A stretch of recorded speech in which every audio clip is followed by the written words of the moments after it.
Congress party రాష్ట్ర convener KTR గారి పిలుపు మేరకు గత వారం రోజుల నుండి గురుకుల బాట అనే కార్యక్రమంలో భాగంగా ఈరోజు ఆసిఫాబాద్ జిల్లాలో టీఆర్ఎస్ పార్టీ కార్యాలయంలో ఈ సమావేశం ఏర్పాటు చేయడానికి ఈ సమావేశం ఎట్లయితే సింగల్ చేయడానికి అదేవిధంగా విద్యార్థి నాయకులు ధన్యవాదాలు. అయితే గురుకుల బాటలో భాగంగా మరి గత వారం రోజుల నుంచి గురుకుల పాఠశాలలు తిరిగినప్పుడు చాలా చోట్ల అన్నగారు చెప్పినట్టు సరైన బియ్యంలో ముక్కుపోయిన బియ్యము ఆలుగడ్డలు మోసపట్టున్నాయి, చింతపండు నల్లబడిపోయింది.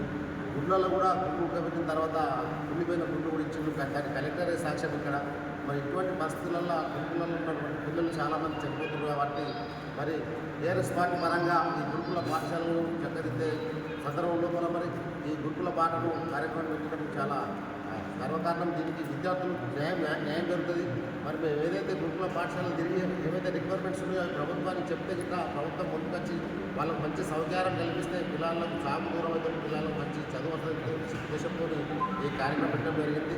మరి అదేవిధంగా ఏదైతే మన తెలంగాణ ప్రభుత్వం 10 సంవత్సరాలు ఉన్నప్పుడు విద్యార్థులకు మంచి విద్యను నాణ్యమైన విద్యను అందించాలనే ఉద్దేశంతో మరి 1000కి పైచిలకు గురుకుల పాఠశాలను నెలకొల్పడం అది కేసీఆర్ గారి ఘనత, అది కేసీఆర్ గారికి రక్తద ఘనత.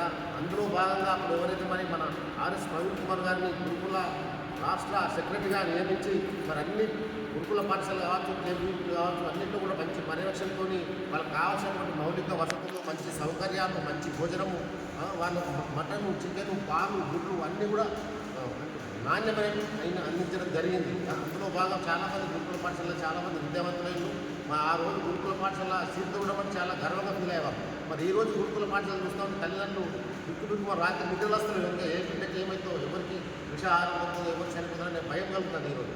అందులో భాగమని అదే టీఆర్ఎస్ ప్రభుత్వం ఉన్నప్పుడు ఒక్క సాగు కూడా జరగలేదు.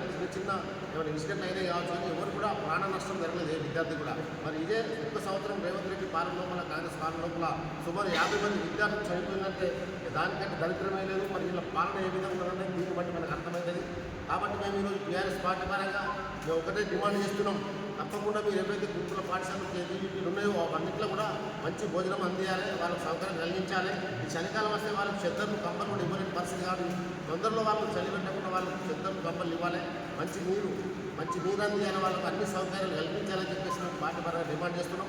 ఒకవేళ ఇదే విధంగా ఇంకా పార్టీ కాంగ్రెస్ పార్టీ రేవంత్ రెడ్డి ధోని మీకు మొండి వైఖరి వహిస్తే మేము మరోసారి ఉద్యమ కార్యక్రమం చేసి తప్పకుండా గవర్నమెంట్ ఏదైతే ప్రభుత్వం దాని మెడలు వంచి మా విద్యార్థుల పక్షాన, విద్యార్థుల తల్లిదండ్రుల పక్షాన తప్పకుండా పోరాటం చేసి విద్యార్థులకు అన్ని సౌకర్యాలు అందే విధంగా మేము ముందుకు వస్తామని తెలియజేస్తున్నాం. జై తెలంగాణ.